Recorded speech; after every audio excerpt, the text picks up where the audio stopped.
Hello and welcome to ScrapbookPal YouTube channel. I am Jill of Jill Cameron Creations, and we're going to be using the new Lawn Fawn Tea-Rrific stamp and die set, as well as the Treehouse die set. And we're going to build a Slimline card, and we're going to do the outside and the inside of the card. I found in my stash some wood grain white paper that we're going to ink blend on. Also some white cardstock and two different kinds of green that are very similar in shade. This one has a linen texture to it, and this one has a beautiful sheen to it, and this is a Star Dream line cardstock. Absolutely love it. So I had it in my head, and I like to sketch things out every once in a while to make sure that they're going to work. So there's the outside of our card, and this is also the inside of our card that we're going to do. And I wanted the inside to be a real surprise for when our friend opens it. So I didn't like open the door on the front of the card, which you can do if you want to give them a little sneak peek on inside. First, I'm going to ink blend the background on the front panel of our card. Now you saw me put the die there so that I knew where I was going to place that die in that tree, and I would know where my sky horizon line was going to be. The first Distress Oxide color that I used was Chipped Sapphire, and all of the Distress colors that I'm using are all Oxide inks because I wanted that deep color, but I also wanted to look like that the sky was kind of glowing behind it, so I'm layering my colors very heavily. I'm using ground Espresso, Walnut Stain, Brushed Corduroy, Chipped Sapphire, Blueprint Sketch, Salty Ocean, Tumbled Glass, Mowed Lawn, and Forest Moss. We're going to use all of those colors in this card. The Chipped Sapphire was around the edges, and then I went over top of that with the Blueprint Sketch, and the Tumbled Glass and the Salty Ocean were in that middle there to brighten it up. Yes, we're going to cover a whole lot of it, but it does give that ability to have the spots of the blue sky showing through the tree branches, and you'll see that in just a moment. I wanted a little path on the front of the tree, so I just created that with an ink blended path. This cardstock really shines. This is a Lawn Fawn, the wood grain cardstock, and it really shines when you ink blend on it. It is absolutely gorgeous. Look at this. It is absolutely fantastic. You get all of that beautiful detail in there. Now I also did the door frame and the window frame out of the wood grain cardstock. I ink blended those with a little bit of a different color. This is the corduroy color, so it was a little bit lighter so it would stand out from the background, which is Walnut Stain and the ground Espresso. And then I'm going to take the ground Espresso and tap over top of the window frame and the door frame to get the very top edges of the wood grain on the paper to give it just a hint of a little bit of depth to that. Even though this is gorgeous on its own, I wanted just a little bit of depth and take a little touch of that yellow out. This was such a fun card to put together. Immediately when I got it, I was like, I'm going to build a great big huge tree. Huge tree. And a Slimline card came in my head. When I have those kinds of flashes of inspiration, which are mostly rare to be honest with you, I like to sketch it out so that I can see how it's going to play out. And to do that and to utilize the real shapes of the items that I'm using, I have a rectangle piece of cardstock that are the size of the panel that I'm going to be working on, and then I just trace the dies and to the shapes that I want them in. I don't hand draw anything. I trace the outside edge of the die so I know my placement, and that's how I come up with my sketches.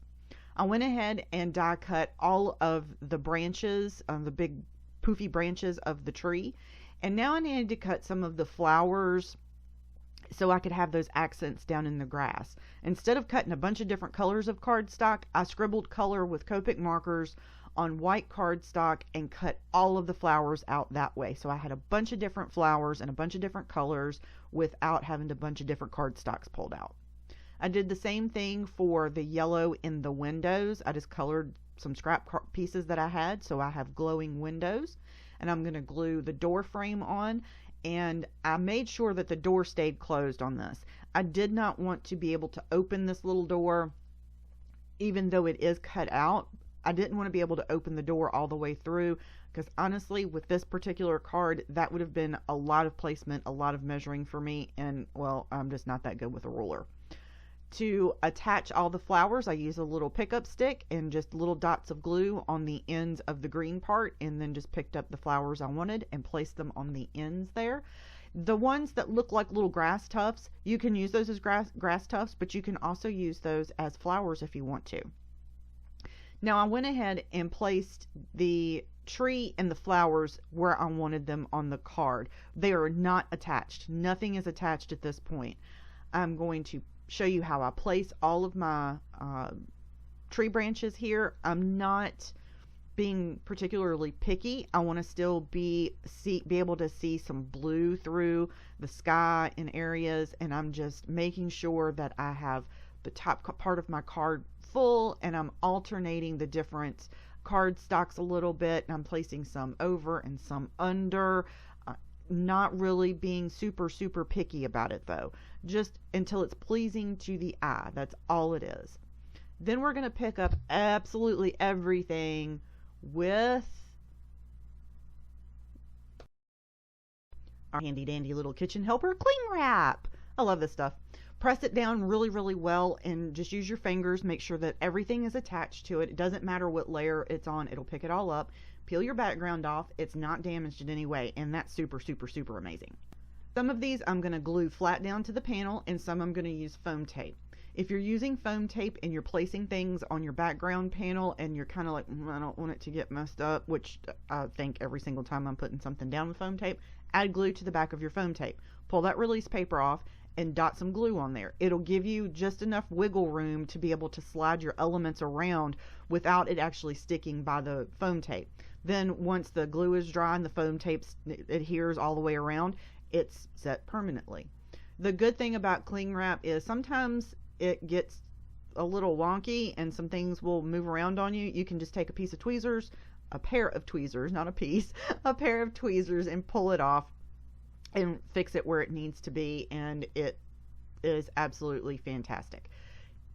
This particular piece, I folded it almost in half and placed the bottom first and then flipped the top up. You'll see me do that here in just a moment.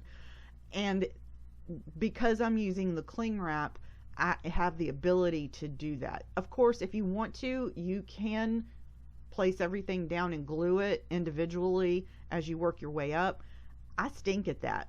I honestly stink at doing that. I like to place everything down and then go back and glue it, and cling wrap enables me to do that without getting the scene messed up. And I have tried it every other way, but this is my most favorite way to do this. Gently peel it back, and if some things come loose, then you know to go back and glue them in. And I had two flower bunches here beside the doors that were on the front side of the tree, and of course those are not going to stick because I didn't put anything glue on them. So now I'm going to take my tweezers, put some glue on that, and adhere those down.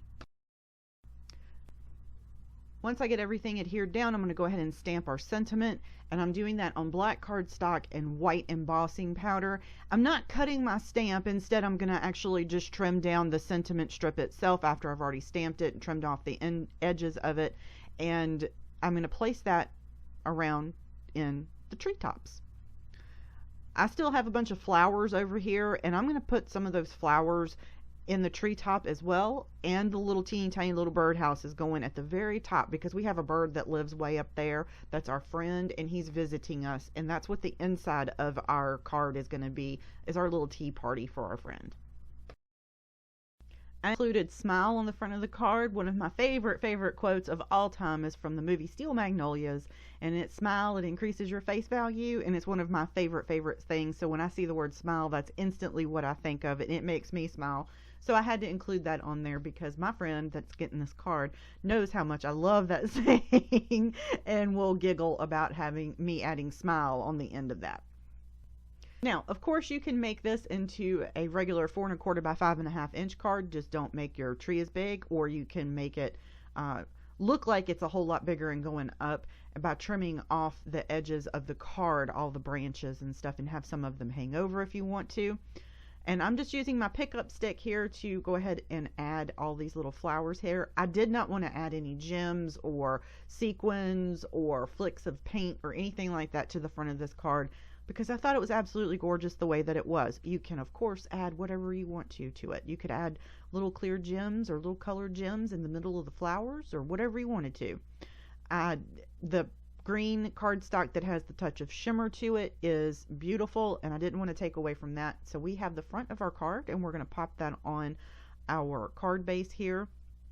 I'm using 110-pound cardstock for my card base, and my card panel itself is 80-pound cardstock, so it's not super duper heavy. And all of the cardstocks that I'm using are more layer weight, which means they're between 65 and 80 pounds. For the inside of the card, we're going to follow a similar process. We're just going to use some different colors because we're inside of this ginormous tree house. So I'm taking that corduroy color and I am doing that about halfway up so it's a little bit lighter. I did not reload my sponge on my blending brush there. I started right there in the middle and went all the way up and just used that color so it faded out at the top. That way I had an area that I could still write in without it being too dark to see. And I'm taking some walnut stain and some of that ground espresso and filling in the rest of it. I'm not worried about it being solid because I'm going to have that scene at the bottom, and I went ahead and stamped and Copic colored all of my little elements here and die cut those out using the coordinating die set. I used a mint green and pink kind of color scheme for the party decorations in our little group here. My squirrel is going to be sitting on the mushroom behind the teeny tiny little tree stump table here, and I'm just going to place everything on and around the tree stump how I want it. And we're going to do this exactly the same as we did the front, and I'll be using the same piece of cling wrap to place all of my elements here. Did I fuss while I was doing this because some of these things are so teeny tiny and I have big old fat fingers at times? Absolutely I did. But I remembered, oh hey Jill, you have a pickup stick over here. Use that instead. So I did fiddle with this a little bit just because some of these things are so stinking tiny. And there's our little bird friend, and our little bird friend's going to be down here at the bottom. And I decided that our little bird friend needed a great big huge cup of tea. And we're going to press everything down and we are going to glue it down. Now the good thing about using cling wrap like this is even though we have stuff that's well on the front of our card, you can place everything down, let it dry for a minute, peel up the cling wrap, and then press that back down in place, because nothing's going to move and you'll be able to still have those elements that are on the very top in place. Or you can peel them back like I'm doing here a little bit at a time and take your tweezers and place them where you want them. Because I had these teeny tiny little things, it was easier for me to roll this back and do it this way. If they were larger elements, it would be easier to do them in layers, but this was the easiest way for these teeny tiny little elements. So it's two different ways you can do that, especially if it's larger elements, and make sure that everything's really, really straight. And for some reason, I could not get my bird to our little bird friend here. She just didn't want to stay down there. She really didn't. So I had to take her off and glue her in place where she's supposed to be. So there's all of our little elements, and now we're going to stamp a sentiment at the very top of this. The panel itself is 3 3/4 inches wide and 8.5 inches tall. I did trim off a teeny tiny little strip off of the side of it, and I mean like a sliver, so that it didn't hang out of the card and it fit inside of our card here. I chose not to do that inside of the card because it would be too difficult. Thank you so much for joining me. Here's our card today. Don't forget to head over to the ScrapbookPal shop.